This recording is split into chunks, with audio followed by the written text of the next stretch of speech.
So, when you hear the word prophet, you probably think of guys like Isaiah or Jeremiah, right? Delivering these epic warnings to kings and all that.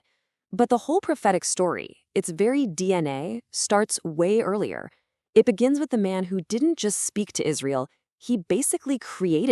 All right, let's get one thing straight right off the bat, because this is super important.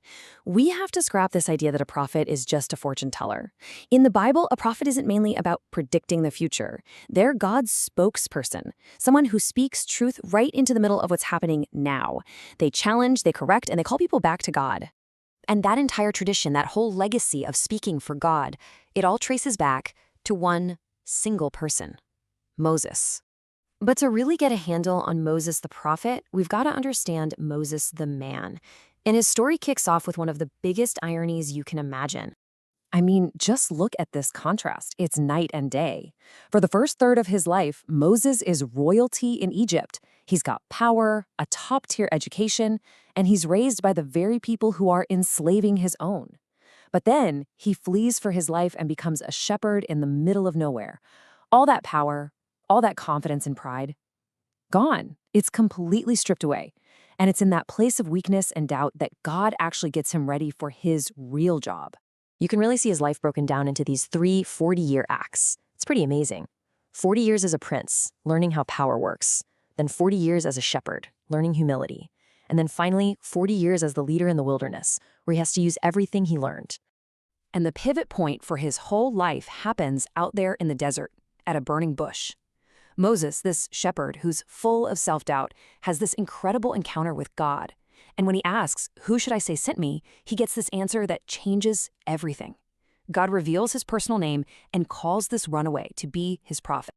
So Moses goes back to Egypt, but he's not a prince anymore. He's something way more powerful. And what comes next is literally the birth of a nation, forged in the heat of a divine showdown and the sacredness of a covenant. This is it. The simple but world-shaking demand he makes to the most powerful man on the planet.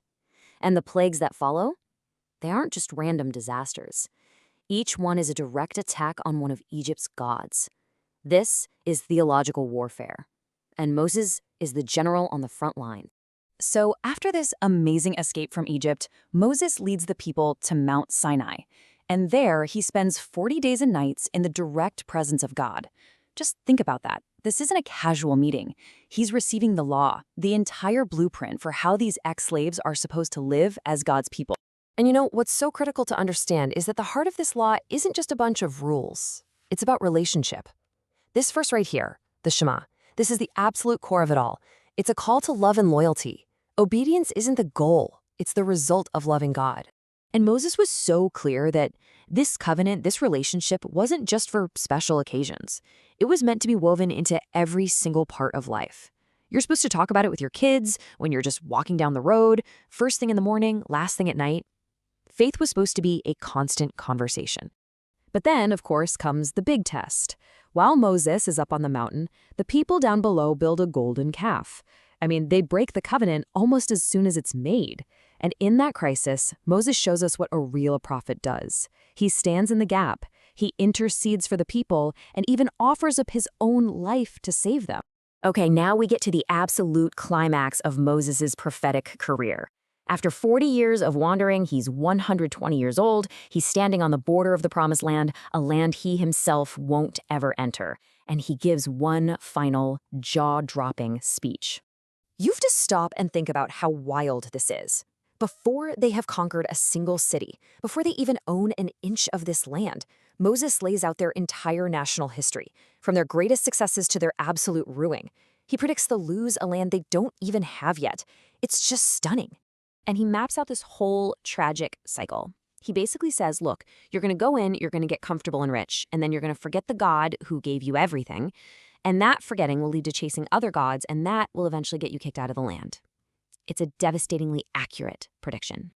And these are not vague, something bad might happen warnings. Listen to the chilling detail in his words. He's talking about deportation, defeat, being scattered across the globe, centuries before it ever happens. Every single prophet who comes later and warns about exile is just singing a verse from a song Moses wrote. But, and this is a huge but, right in the middle of this prophecy of total disaster, Moses embeds this radical idea of hope. He says exile won't be the end. It's going to be a harsh discipline, for sure, but it's not a final rejection. God's not finished with them. And that brings us to his final, powerful plea. After laying out all the options, all the consequences, he frames it as a choice. This isn't a lawgiver barking orders anymore.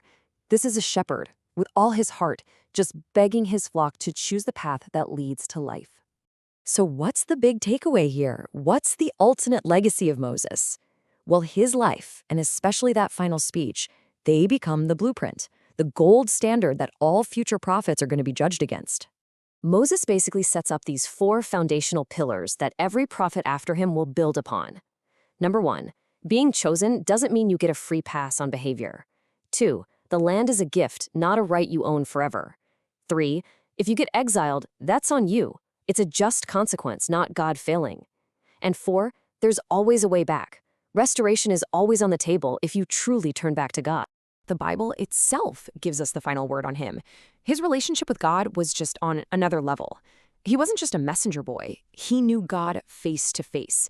He set a bar that no one else ever reached. And so this became the ultimate test. For centuries after, anytime a new voice popped up claiming to speak for God, Israel had to ask themselves one simple clarifying question. Is what they're saying based on the foundation he built? Do they speak with the voice of Moses?